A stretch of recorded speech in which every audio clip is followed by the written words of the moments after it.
Hi, Jen. Good evening to you. The Department of Public Health conducts this survey every 2 years. It is called the School Health Survey, and the findings from 2021, especially when it comes to mental health, are alarming for many.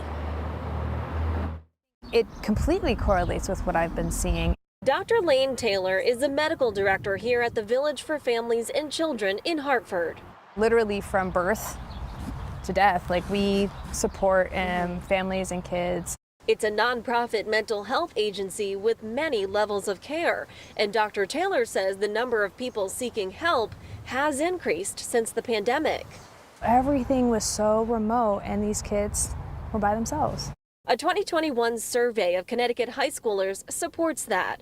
Among other things, the Department of Public Health study found 36% of high schoolers are feeling sad or hopeless, which is up from 31% in 2019. And 29% of high schoolers say their mental health was most of the time or always not good.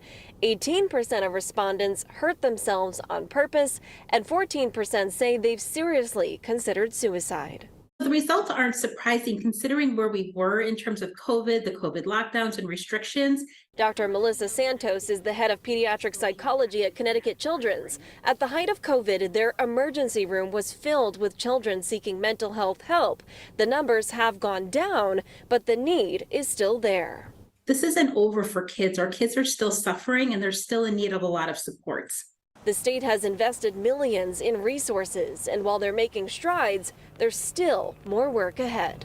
I think there's going to be a lag. I think that our kids are still reeling. The cool thing, though, is that they're very resilient.